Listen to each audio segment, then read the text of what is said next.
People say that I'm one of the greatest airshow pilots that ever lived. Sean D. Tucker.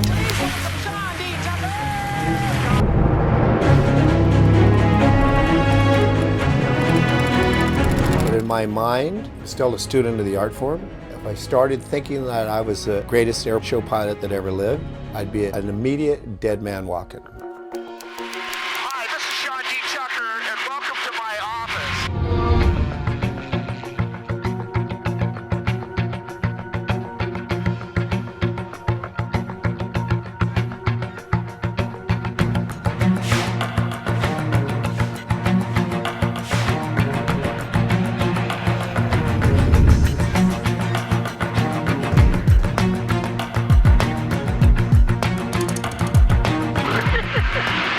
Oh, I love my job. Yeah, baby.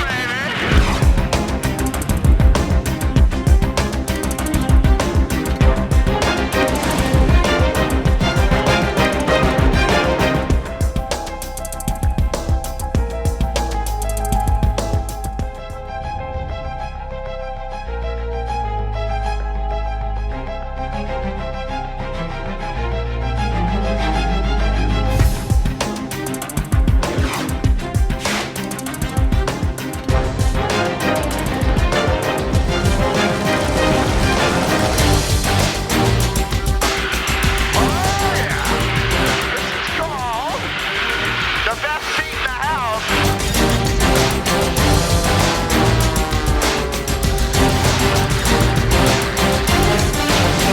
Let's do the front flip.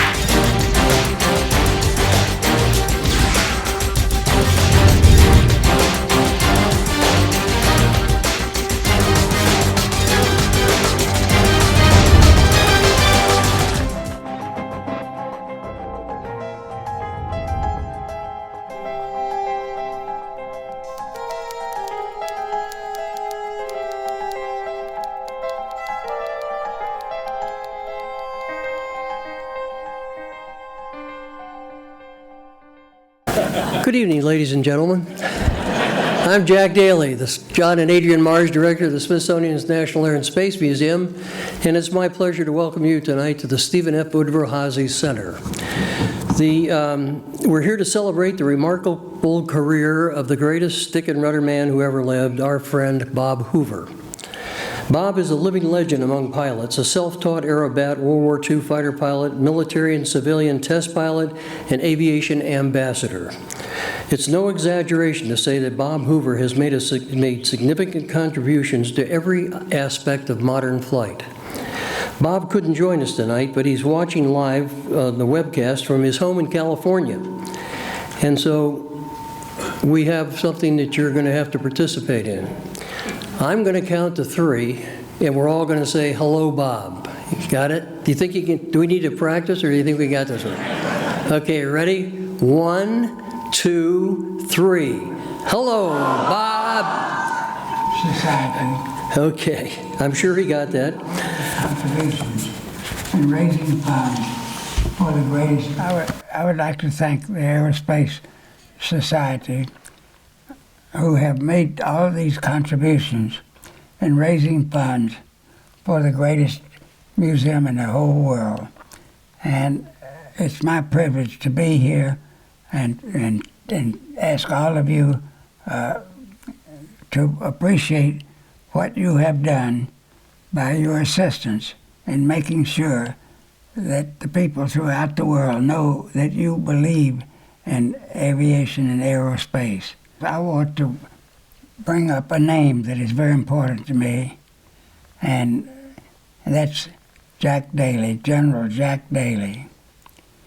And I'd like to mention to you that, and have you know, that anyone who flew 450 combat missions is one of our greatest heroes in the whole world.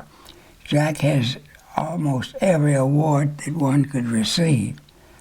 But for those of you who have not had the opportunity to serve our country in battle with the risk of your life in everyday activities, just imagine that is 450 times of waking up in the morning, and knowing that today might be the day that you'll be one of those tombstones. Because when you fly that many missions, 450, even if you have a day without having a mishap, or you lost some of your friends, and every day, can you imagine anyone having to face that? Well, that's our great friend Jack Daly, who is head of this museum, and I just want you to know him. I'm so honored and privileged to know him, and he's got the best people in the world working for him, and Dorothy Cochran has assisted so much in my appearance there at the museum, and every time Jack asks me to be here, you can bet your boots I'm ready to be here and say what I can, because I believe in Jack and I believe in everything that the Smithsonian stands for, and it's a symbol of aviation and what can be done if you put your heart and soul into it. And I'm so happy to have made some small contribution, and especially this 8-foot monument, which you're going to have to look at forever. Thank you. Well, thank you, Bob. I'm supposed to be in charge here, and this was a setup. I might have known that the Hoover man would pull off something like that. So but thanks, Bob, and we are glad that you are with us here in spirit and also in sight. So just last month, we were honored to be chosen as the site for an outstanding salute to Bob's larger-than-life career, a life-size bronze statue that now occupies a place of honor next to his famous Shrike Commander here at the Udvar-Hazy Center. Bob has set a number of records over the years, including one right here at the museum. Well, I'm getting a little feedback here.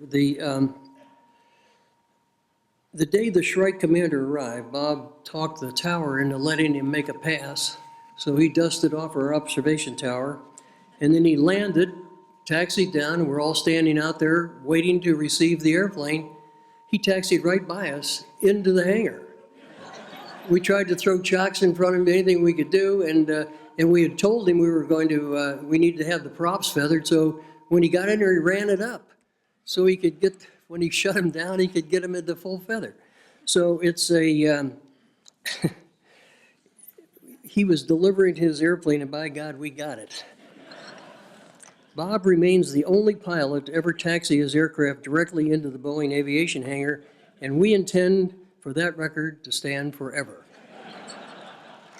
Yeah. Over the years, Bob has advanced new technologies, advocated for the aviation community, and been a mentor to generations of new flyers. I once read an article where Bob advised new pilots that when faced with a forced landing, to fly the airplane as far as possible through the crash. That's good advice, by the way. He also told me about a time he thought he was doing that and he didn't realize that the whole back end of the airplane was gone. The trees had already taken care of it. But the wisdom Bob shares from a lifetime in the air gets careers off the ground and gets people safely back to Earth. A lot of people are pilots, and a lot of pilots are alive today because of Bob. Aviation touches the lives of everyone around the world, and we are all indebted to his hard work and inspired by his example. Tonight's program will touch on some of the many challenges Bob overcame along the way, from prevailing over air sickness as a young man, to escaping from a POW camp during World War II, to his mission to pour the perfect glass of iced tea. The perfect glass of iced tea. Oh, I guess you have to see the film. Okay, all right. Before I turn this over to our moderator, I'd like to take a moment to thank all of you, the members of the National Air and Space Society, for making this evening possible. Your support not only has endorsed this program tonight, but also other activities throughout the year, and you're our hometown team, and we really appreciate everything you do for us every day.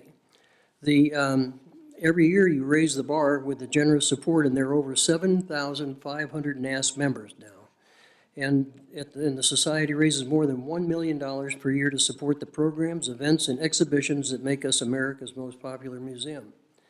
And we need that support now more than ever. In the coming years, we'll be completely rebuilding our location on the National Mall from the outside in, revitalizing every system and transforming every gallery.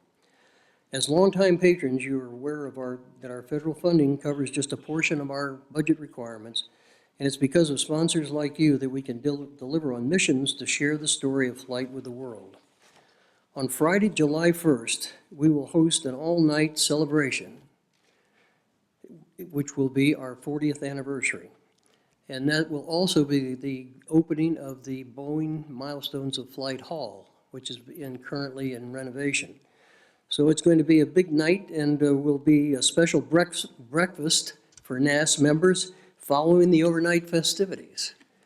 So we're looking forward to hosting you on an all-nighter and we'll give you a good burrito in the morning to get you started. Kim First is a talented filmmaker, and you're probably familiar with her works, and has directed a truly outstanding tribute to our hero, Bob Hoover. Sean Tucker is a living legend of aviation in his own right, and I want to thank them both for joining us tonight. I also want to make a comment. Anybody who knows anything about aerobatic flying, or even flying, if they were asked to rate the best stick and rudder men and women in the world, I can tell you that Sean Tucker would be at the very top of that list. His enthusiasm and his dedication to making sure that Bob Hoover is properly recognized for his accomplishments throughout his life is because Sean, of who he is, adds significant stature to this overall celebration that we've been putting on ever since we got the statue. So we're honored to have you here tonight. Without further ado, okay, I guess I'm supposed to start that, right? I'll turn over to our moderator for the evening. It's my pleasure to introduce our curator for general aviation aircraft, Dorothy Cochran.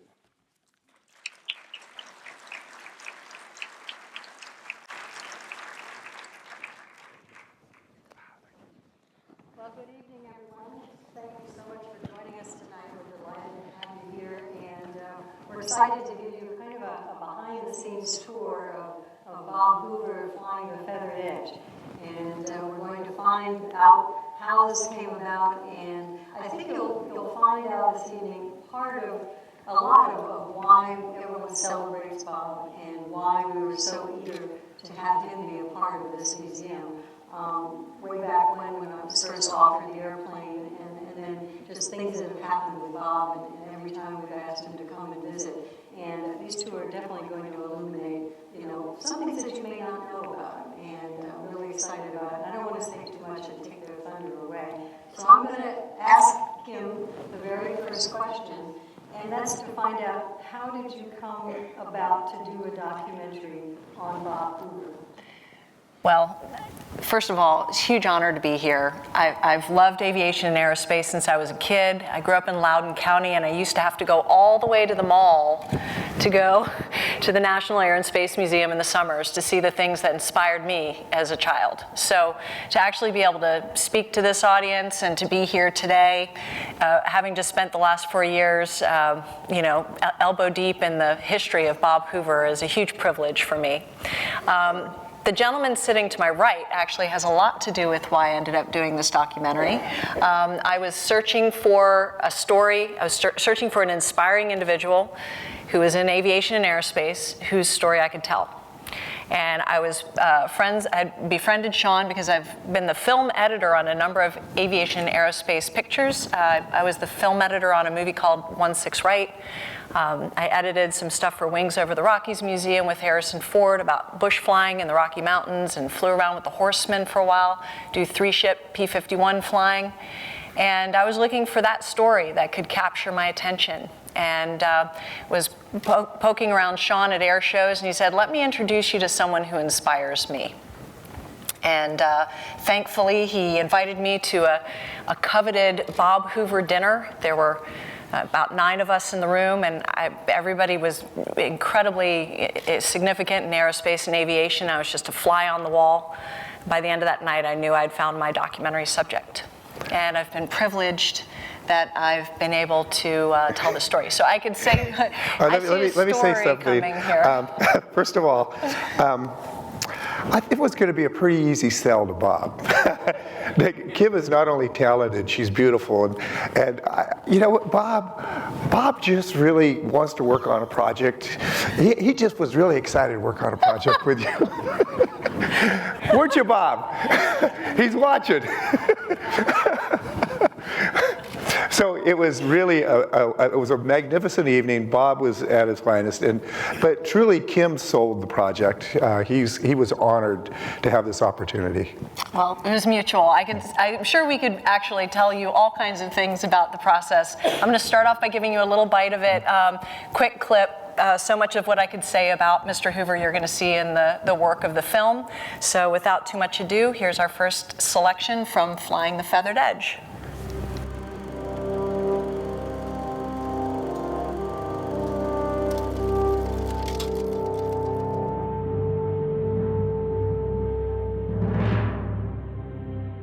The history of guys like Bob Hoover is an inspiring story that is less well known to kids growing up today. You've flown this, haven't you? Yes, sir. And Bob Hoover is one of the heroes of that generation for many, many reasons. His generation of aviators set the standards. In terms of our mission here at the museum, every airplane in here in this collection has a unique story. It's in the collection because it did something unique in the history of aviation and space. His history, the things that he's done, and the circumstances under which he's done them, are what make him the pilot's pilot that he is. Also, I've seen him as a remarkable resource for others. I don't think I'd be alive today if Bob didn't take me under his wings 24 or 5 years ago. Here's our friend, Sean.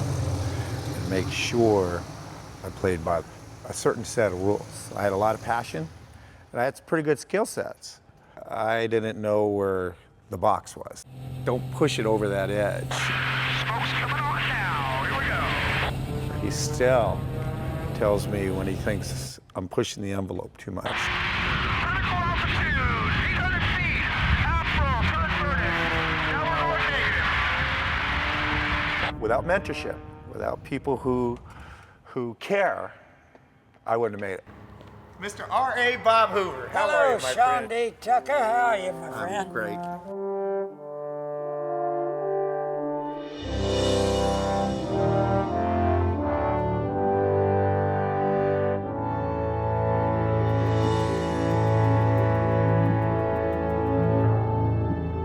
How many of you have seen Bob Hoover fly? Another show of hands. Okay, so that's a lot. That looks like almost half the audience. So one of the reasons why I wanted to do this film was because as I began to lift the lid on his history, who he was, I knew who he was, and I knew that we revere him within aviation. I knew he was incredibly inspiring. But as I was talking to Sean about it, and as I started to pull the string on who he was, I started to realize how important he was. He's truly important. And so I wanted to preserve his flying, his friendships, and his history for future generations who might not have had the experience that many of you have had. To have been able to see him fly that Shrike Commander, engines off, as you just saw in that last clip, is one of the great privileges of having ever been to an air show. So I guess I actually want to throw it to Sean here in this moment, because when I asked Bob a week or two ago who he thought was our greatest pilot today, he said, well, Kim, sorry, Bob, I have to. I think Sean Tucker's, I think he's a mighty fine pilot. And he said that you were the best right now. I'm no Bob Hoover. But what I can be, and I think this is why this film is so important, is Bob Hoover is a magnificent human being on so many levels. And Brokaw was right. He's from the greatest generation. And I think why Bob is so important, and he's been my friend for over 30 years. He's kept me alive. He's my mentor. But we could all be a little bit like Bob. And if you just, any takeaway you get from Bob, I've learned so much on humility because Bob taught me what that really means, a reverence of why we have the opportunity to do the dance in the sky, to thrill the audience, to inspire the audience, not to traumatize the audience, to take the time. And God bless Bob, he takes the time with everybody. He has never turned his back on anybody. And his graciousness, and there's just so many traits that he has that I want to emulate. I want to learn from, because he is one of the greatest, not just aviators, but he's just a magnificent human being who makes the world a better place. And I like that. And I want to be like that. So, to show you a little bit more of his flying and why he's the one, I'm going to show you this next clip from the film, and you're going to see a little bit of his experimental test flying. Nothing equals either combat or experimental flying. And it's something about risk-taking that you don't think anything's going to ever happen to you. It just only happens to other people. You like to think that I'm smarter than the airplane is, and I'll know how to handle whatever situation comes my way. That isn't always the case. If you have a malfunction at the wrong place at the wrong time, you're dead. Okay, you're observing the entry to a spin test. And the objective was to decrease the airspeed at the rate of 1 knot per second until the airplane was fully stalled, at which time the controls had to be placed in the cross-control position. Full right rudder and full left aileron with the stick full back. As you can see, the airplane developed into a flat spin initially. The sensation within the cockpit is one of spinning about an axis ahead of the airplane, though that's not really the case, as you can see here. The smoke that you've just observed are the rockets that are used to try and stop the rotation. Now you're seeing the drag chute, or a spin recovery chute, which was totally ineffective, as well as the rockets. This spin continued for 22 consecutive turns with different control applications, as well as the recovery techniques described. At approximately 10,000 feet above the terrain, I ejected, and you can see the parachute blossom up there. And you got to be prepared for that split-second judgment that is necessary to stay alive.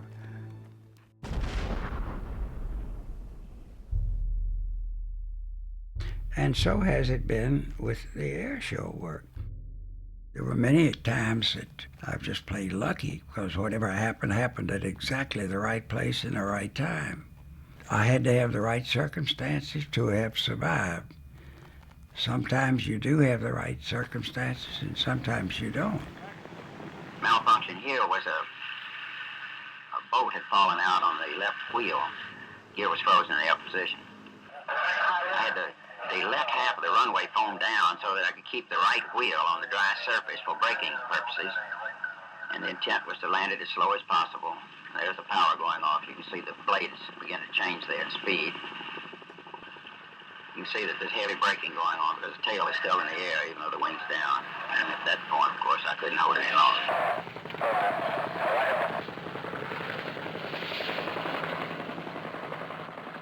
That's one of the lectures I give to the graduating classes of the test pilot school. Think outside of the box. You've learned everything you can learn in school. But remember, when lightning strikes, you never know where it's going to hit. Think outside of the box. What were you thinking about making that last approach? Well, only about as little damage as possible to my great little airplane. Did you really never think about the damage that might happen to you?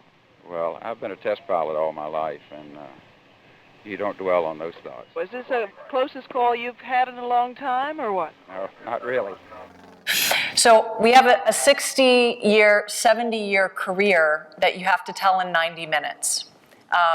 These experiences that I just showed in this last clip are not ones that someone comes to in their skill set naturally, let's say easily. There was a lot of practice in this. Let's say he may have been a natural, but he spent hundreds and hundreds and hundreds of hours in World War II working in depots.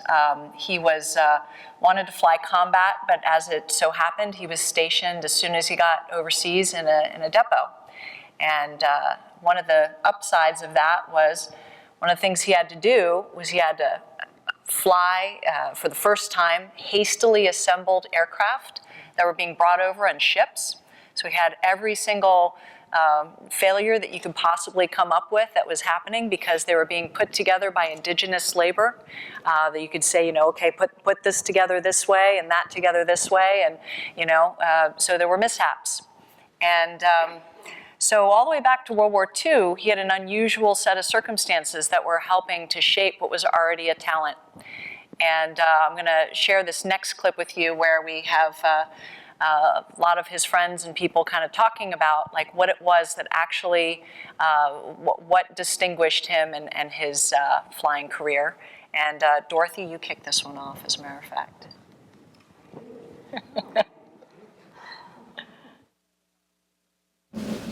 We won't see another Bob Hoover.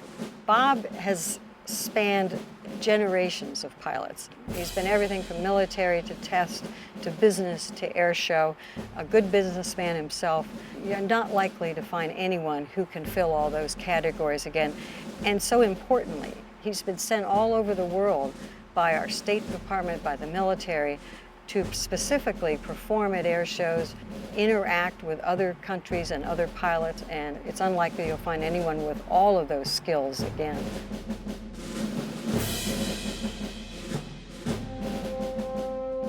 This is the Rockwell Strike Commander, an airplane that was not designed for aerobatics. It was designed as a business pleasure aircraft, seating 7 people.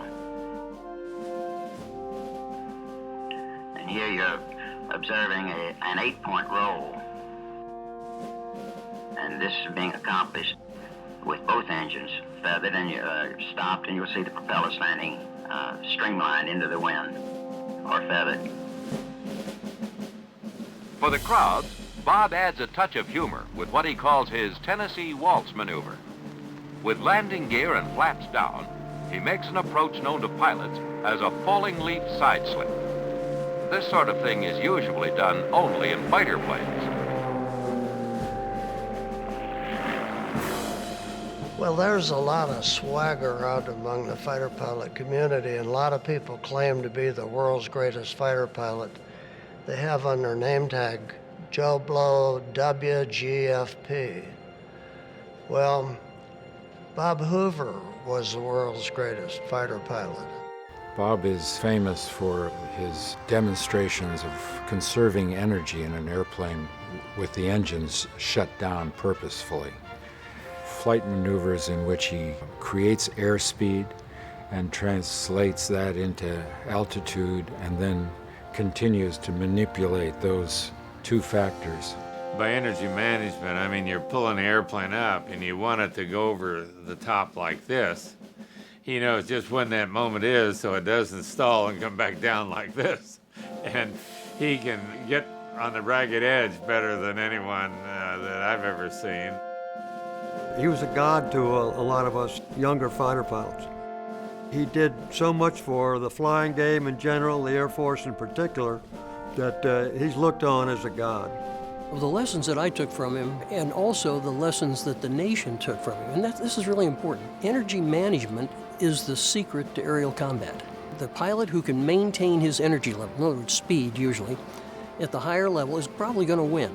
And so how do you do that? And that was what he was working on that back in the 40s.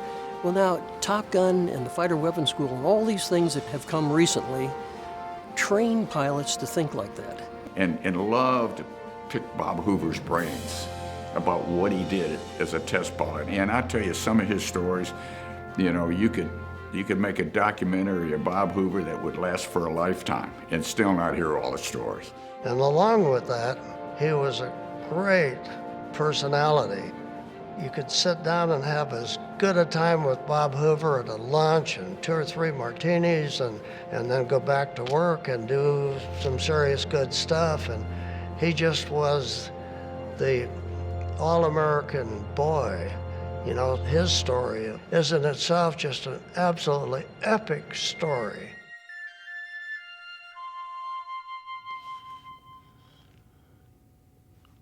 Nobody's ever done what Hoover's done in an airplane.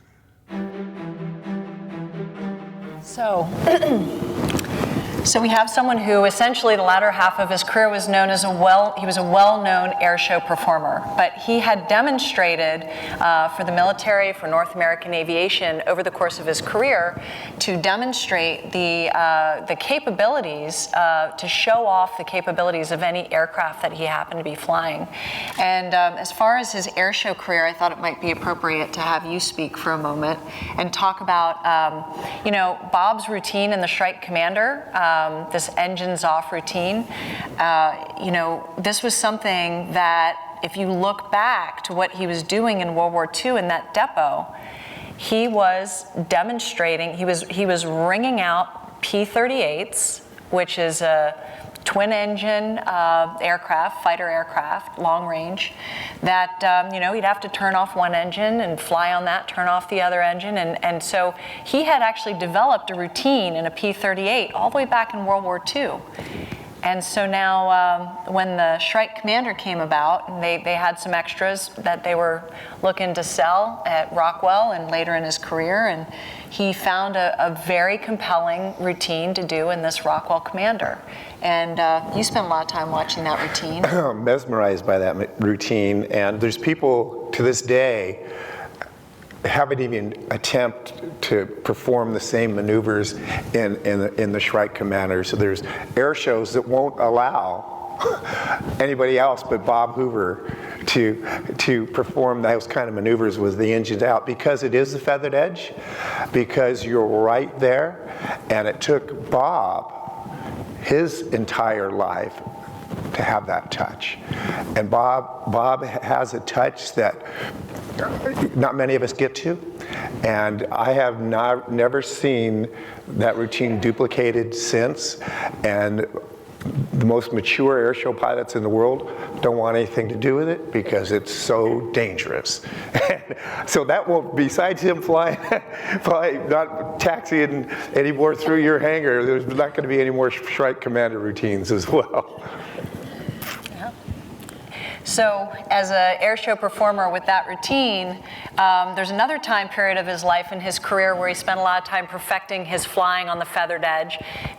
After World War II, he ended up having the privilege of going to Wright-Patterson and also Edwards Air Force Base, where he was part of the teams that were flying our early jets. And during that time, these test pilots were flying a tremendous variety of airframes. In the course of their week, they might be going through a dozen different airframes. It was an incredible time of progress and change, and Bob was right there during that time when we were looking to break the speed of sound. So this next clip that I'm going to share with you, first I'll share a little joke. So Bob Hoover was born in 1922, and as many of you know,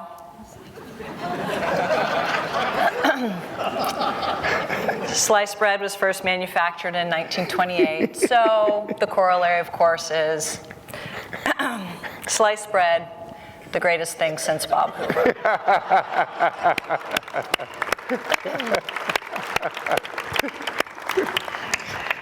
So this rarefied experience, the P-38 Lightning, assembling those in World War II, when he did have 86 combat missions, he was, as many of you know, shot down on his 86th mission. He was a prisoner of war, Stalag Luft 1, and storied, of course, part of that was that he escaped in a Focke-Wulf 190. He escaped in the later days of the war, got to a German airfield and commandeered a Focke-Wulf 190. In order to see that story, you have to buy the DVD, though. But I highly encourage you to know more about that. Nobody else has done that, to my knowledge, either. I think that's a unique for Bob as well. So this clip is about his time at Edwards Air Force Base, and as he was helping us to launch us into the jet age. The jet age clip does not seem to want to join us this evening. So I'll just say that he was Chuck Yeager's chase plane on the X-1. And during the time he was at Edwards Air Force Base, again, just in his development of this experience of being able to fly close to the edge of this flight envelope and these regimes that he was flying in during his time at Wright-Patterson and Edwards Air Force Base, this is an incredible amount of growth we are doing as a nation, amount of growth we are doing within aeronautics. And this period of his life where he was a test pilot, after he retired from that, having ejected, being broken up, ejected from an aircraft, broke both knees on the tail, and ended up taking a job at North American Aviation as their test pilot there, and this clip goes with his time at North American Aviation, which we'll see now.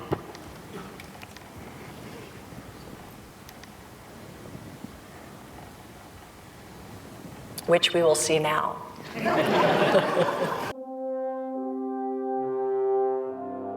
One company, and that was North American Aviation, had built the best airplanes I had ever flown. And when they called me, I decided I would learn every facet of that company. I could see downstream, what if I couldn't fly? I better be prepared to do something else. So when they hired me, and I went in to meet the president of the company and one of the founders, he said, "What are your ambitions?" I said, "Eventually, I want to be sitting in your chair." Our little cadre, there were 6 of us in experimental. And as we would lose a pilot, whether we'd hire somebody else to come in and fill those shoes. The losses were pretty high. Not as bad as combat, but you stick your hand in the fire often enough, you could get it burned. The first years involved flying the F-86. Every change that's made, you have to go test it all over again. And then the F-100, and then the OV-10, the FJ-2, I made the first flight on it, and also the Navy version of the T-28, the Sabreliner, and one of the first of the smaller business jets. With each promotion, Dutch assured me that as long as he was running the company, that I could stay in the cockpit and handle dual responsibilities.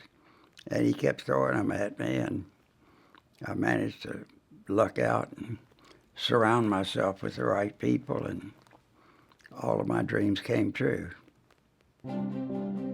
I learned an immense amount of things that I had not known before.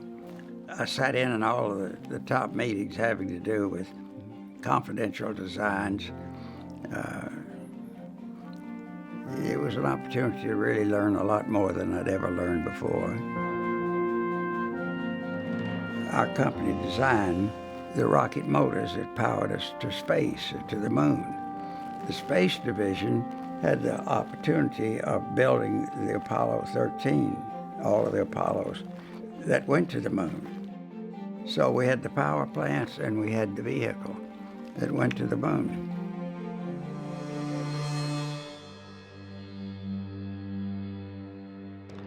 Well, Bob was at North American for a long time, and the history of North American's airplanes was they built this P-51 fighter, which was essentially the best fighter of the war. They built the F-86, which was the best fighter of that Korean vintage time. And then they built this F-100, which was to be the follow-on F-86 to the F-86. So his contributions to that were really material. And You know, the fact that the ejection seat worked is demonstrated by me sitting in this chair talking to you. So we've made a lot of great progress, and Bob's always been on the leading edge of that stuff. Neat thing about a test pilot is he has a very unique responsibility, because what he does and how he develops and tests the airplane, knowing in the back of your mind that that airplane is going to be operated with people that are not as experienced. It's going into the normal world, the normal squadrons. And when that airplane goes into combat, is there a flaw? And this was all during one person's lifetime. I will say that in sitting down to interview him, I read his book, which if any of you haven't read it, Forever Flying, it's an incredible book. And I remember I had read that, and I had studied, and I was ready to interview Bob Hoover. And I had all my notes, and I sat down, and day one, we got through his experiences in World War II. And so I went, okay, we need another shoot day. Day two, we were there, ready to roll. Day two, we got through his time in North American. I think by the end of day three, we had finally hit Reno, air show flying. I mean, this is a 12.5-hour principal interview. These were not extraneous stories. These were incredible stories, and this is one person's lifetime, trying to squeeze that into 90 minutes. So, had a lot of fun doing it. I encourage you to watch the rest of the film if you have the chance to see it. I guess what I'd like to end with is to acknowledge Dorothy Cochran and Sean for both being in the film and being such an important, tremendous part of the film. These are dear friends of Bob's. They know him intimately. And the hardest part for a filmmaker is to... the hardest part for a filmmaker is to distill a large subject down into a theme, or in Bob's case, a 12.5-hour interview into a 90-minute film. And as I was trying to pull the string on that and figure out what that was, I mean, it's a lot like sculpture. You start with a big, big mass, and you start to remove things and figure out what's the shape in the rock for him, and what is that story? What does he mean to future generations? What's that takeaway? And someone I had interviewed said, Bob flies the feathered edge. And I went, oh, that has a nice ring to it. And then Dorothy, in her interview, talked about the Shrike Commander, and General Daly mentioned it earlier in his introduction. It sits there with its props feathered. So they're no longer, they're not resisting the air. They're no longer going to hit that resistance. They're feathered. The props are feathered. He flew that aircraft with a seat of the pants feeling that was developed through all of this experience, all of this history. And I guess the question I have two, one for Sean and then one for Dorothy. How are contemporary aviators, how do we take this forward? How do we get... Again, it took a lifetime. It took a lifetime, and there's no such thing as an overnight success in aviation. There's talented people, but I think Bob's iron will, he never weakened on his conviction to be the very best that he can be. He never weakened on his conviction on any agenda that he had. He was just so forceful, and he always wanted to he always is yearning to learn. Even to this day, Bob's is a sponge. He wants to learn from people. He listens very, very well. He doesn't just speak, he listens, and he's magnificent because of that, and that's why he flies magnificently. I guarantee if Bob got in an airplane right now, he could fire that Shrike Commander up and because it's in his DNA now. It took his life to get it there, but I know he would fly just as magnificently. That's tremendous. And then Dorothy, Dorothy curated the Shrike into the museum as the general aviation curator. And when Bob said in his last moments, when he was talking about his last flight, in his interview, I found him saying he was talking about when he made the decision to retire. And he talked about how never had I been so close to that feathered edge as I was that day. And I went, wow, that you chose to feather those props, and that's how it sits there now. And I just think that's I just think that's tremendous and very beautiful. It really informed the making of the film when I, put those different aspects together. Yeah, it's obvious that we've all picked up on that as a very important part of it. And we really wanted to have the airplane, especially like so many here have seen him fly. You saw him come in on the dead stick landing to Air Show Center and just bring it in and feather those props. And so we wanted people to round the corner and come in and say, gosh, that's how I saw that airplane. Yeah, that's Bob Hoover, that's what I remember. And he did such a tremendous job flying that airplane and all the others. I wish I'd seen him in the P-51, I never did. And some of the other planes. And he's just been able to carry that through all the different airframes that he's done. And there's so many layers, and they come out in the film. You've done a great job with that. And I just wanted to ask Sean one more question. You've taken a Pitts, and you've designed and redesigned, and you've done some test flying. I don't want to be a test pilot. I want to be Bob Hoover, but I don't want to be that part of Bob's life. I don't like that. Can you tell us, is there something there that maybe you pulled from knowing what Bob? Oh, absolutely. Whenever and I can't tell you the countless other performers, how their lives they're alive today because there's a nugget that Bob gave them. We get nuggets, and many performers, and for sure, when you also have to make the decision to bail. The last time I had to bail out of an airplane, I didn't want to lose this girl. I tried to save it. It was my fortune. I'm sponsored, and I remember Bob saying, "Sometimes you just gotta let them go, Sean." and I recovered from that tragedy. I didn't hurt myself. I still have my family. I still get to love life and be involved in this world. And it's because sometimes you just gotta let them go, Sean. And you remember that stuff. I remembered it that day. It came back. Yeah. And you'll find in this film that there are so many moments like that people shared. And it's another layer of Bob. It's his own talent.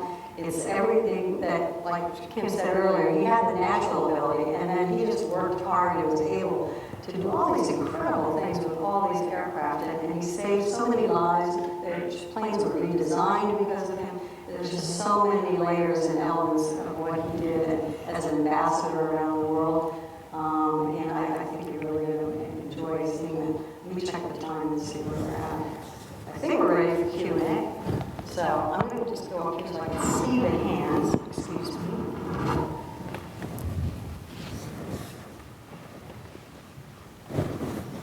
If I can see. Who has a question for our team here? Does someone have a question? Do I see any hands? Turn the house lights up. There's someone right up there. And I don't speak out so I can hear you. What is the status of Chuck Yeager? I do know, I know he lives in Northern California, and he's active and still flying, to my understanding. And Bob just recently lost his dear wife, Colleen, and Chuck gave Bob a call. So I know Chuck's doing well. Chuck gave Bob a call, and they got to spend quite a bit of time on the phone together, but he's healthy. He's with his gal, Victoria, and lives up in Grass Valley. And he made a visit to the museum not too long ago. General Daly mentioned the Boeing Milestones of Flight Gallery, and we had taken the X-1 down to do some work on it. And he caught wind of that. He was on the East Coast, and he came and he saw that plane when it was on the ground. It's unlikely he's going to see it on the ground again. It's unlikely many of us will. It's going to stay up for a good long time now. So it was good to have him here and to watch him just sit there by the airplane and gather his thoughts and think about the momentous times that he had in the plane. Yes, sir. What company took over North American Aviation? What company took over North American Aviation? It was Rockwell. Yeah, that's on the aircraft. You'll see that on the aircraft when you go down and look at it. Okay? Yes, sir? Can you address a little bit about his escape from the Stalag? He was a prisoner, what, 16 months? That's correct. Yeah, the question was, can we address his escape from Stalag? That's a great story. What's really neat about that story was that Bob was flying an air show, in the 70s at some point with his dear friend Clay Lacy, and someone came up to him and said, were you in Stalag Luft 1? And, Bob said, I sure was. Were you there? And he said, yes, and I remember the time when you dumped the bucket of water on the colonel. And so he's run into some of these people that he was in Stalag 1 with, and one of them was Jerry Innes, who actually he escaped with. And that story is just incredible. As a matter of fact, General Daly does a great retelling of that story in the film. But, this was a dangerous thing to do. I mean, this was during the time when, Germany was it was the waning days of the war, and the command was nobody escapes. American prisoners stay put. And, Bob had been working at getting out of there for a long time, and he wasn't so sure that things were going to be safe when things, wrapped out. So he took his opportunity and hit the road with a friend or two, and they had quite an adventure getting to a place where they could actually, to actually commandeer an aircraft. And then he says it's the stupidest thing he's ever done, because here he is in a German aircraft, swastikas all over it, and, making a beeline for, a safe territory. So it's quite a story. Quite a story. To give Kim credit, she really wanted to delve into that story, and when she and I met, which was happily facilitated by Sean here, we were out at Oshkosh, the three of us, and he looked one direction and saw Kim, he looked the other direction and saw me. He was about ready to go fly. He raced up to the two of us, grabbed us, and said, "You two have to talk." So we thank you for that, Sean. It worked out really well. And we did talk, and she said, I want to find out more about this escape, and I want to see if I can find a German film from when he was actually shot down. And we had actually just brought on board here a curator for European aviation who was indeed German. And so I was able to connect them. And this is just, an example of the effort and the depths that she went to find it and to tell the story and to find German footage, which is not, I guess, actually the actual film, but close. We didn't find the actual film, but we found the exact representation of it. And, and that's an incredible, I want to acknowledge all of the research help I had, because I had tremendous, if you see the end credits of this film, it's just tremendous number of people who participated in helping, because we were elbow deep in archives all across the country, but we had some incredible help. And, it's a tall order when Bob Hoover says he wants it to be authentic. And, I brought every cut I had down to watch with him. And, I got my graduate studies in what he knows. And, if it was an F-86D, we do not use an F-86C. I just didn't want letters to the editor. I wanted to make sure that it was going to be accurate. And I think we've done a pretty good job of hopefully doing that. Any other questions? Straight ahead of here. I'd like to know how we can see the full film, complete film. Funny you should ask. That's a great question. Actually, it will be for sale when you leave the building. When you leave the shop here, or leave the movie theater here. And it's also available online. And I'll let you. Would definitely get it from Smithsonian Enterprises, because we like selling it through their gift store, and we like selling it here. You can get it on iTunes if you're technologically interested in that kind of version of it, and so you can find it online as well. Okay, the gentleman who's behind there. Sean, can you tell us when you first met Bob? Yeah, sure. I'll never forget. Okay. And Sean, tell us when you first met Bob. It was the mid-'80s, and my career was my career was just beginning again because I was pretty foolish at the first time in my career, and I had to bail out of an airplane. It was my fault, and I lost my dream and had to support a family. I'm getting back into it, and I said, this time, I'm going to do it right. And I'd watched Bob fly before. I'm flying at the same air show with him in Redmond, Oregon. He's in a Cadillac, had a straw hat on, reading the Wall Street Journal. And he's getting ready to go fly, and I'm getting ready to go fly by. Rolls down the window, and here he comes. My hero. Best stick and rudder man in the world. I go, hi, Mr. Hoover, I'm Sean Tucker. Well, mighty fine meeting you, Sean. What are you doing here? Well, I'm gonna fly the show with you. He goes, we are, what are you flying? I show him my pits, he looks it over, and he watches me fly that day. He looks at me, I get done flying, he looks at me and he goes, that's really magnificent, Sean, but if you keep flying that way, you're going to bust your buttons. So you need to raise it up a little bit. And when Bob Hoover, in his own kind way, is telling you, you're dummy, you're going to die, you better listen. And I did. And our friendship developed from then. And he has seen me fly every year since. And he still comments on what he likes and what he doesn't like. And I listen, because I like being his friend. That's taking his advice has served me very well in my career.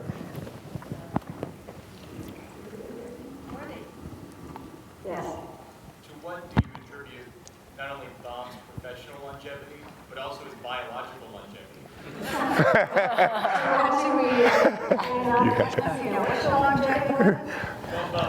Both longevities, yeah. It's flying in his life. I just think it's pure intention. I think that guy, now at 94, his test piloting days were not easy on his physical body. And I mean, he's broken his back multiple times. Matter of fact, recently he had an incident where he did have a back problem, and they x-rayed it, and they said they couldn't tell where the new fracture was because there were so many breaks in his spine that, it just, from all of the things that he's gone through in an aircraft. And, at this point, I think he's a good pilot in a bad airplane, He's going to fly that thing as long as anyone could possibly fly it.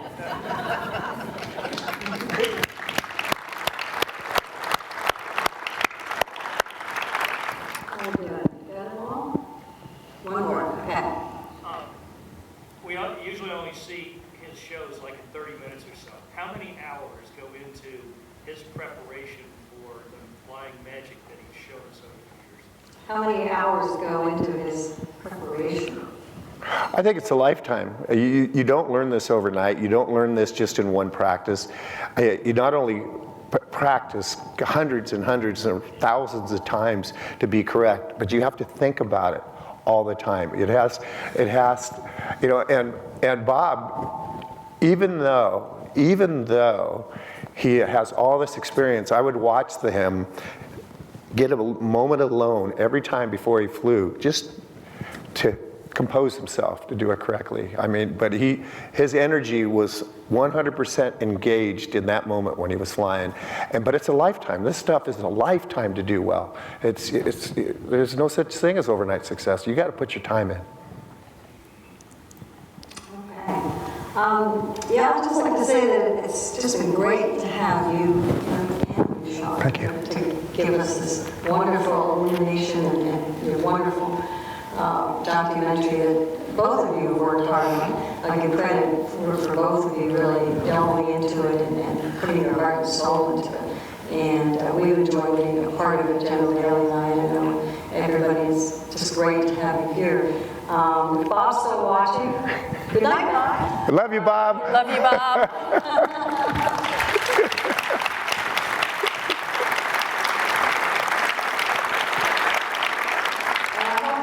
Obviously, you've probably been down to see the Shrike. I don't know if you haven't been down to see it recently. Yeah, we have the addition of the statue. And I think you know that we have his flight suit and things like that. His last flight when he flew the Shrike up there, he couldn't have been happier to be able to get in that plane. And, a lot of you know he had a little trouble with the FAA there for a couple of years. And so when it came time to ferry that plane up here, he'd gotten his medical reinstated, but then he had let it go at that point. And so his longtime ferry pilot, Steve Clay, was going to fly up. And he said, Bob wants to come with us, and he'll come with me. And technically, you know, the ferry flight was supposed to just have one pilot, a pilot in command. So I called down to the FAA office down in the FSDO, where it was coming up from, which was actually in Lakeland, Florida. And darn if I didn't get the right person on the line. And as soon as I explained what I wanted, that Bob Hoover was going to fly Strike for the last time and bring it to the National Air and Space Museum, this guy didn't miss a beat, and he said, I'll give you the waiver, no problem, go for it. So that's the type of thing that Bob has built up in a lifetime, and then he gets it back in return like that for something like this. And I was just delighted, we were all just delighted, and it was fabulous to watch him bring it in here, and to watch Daniel Daly's expression. So thank you all so much for coming this evening. As General Daly said, you are our friends and donors, and we couldn't do it without you. I do want to say, as I mentioned, that we will be available outside for a little meet and greet, and the Feathered Edge, Flying the Feathered Edge, will be available out there if you would like to get a copy, and maybe take a quick chat with our friends here, Sean and Kim, and we will see you out there. And would you please leave the text? Thank you so much for coming. Good job.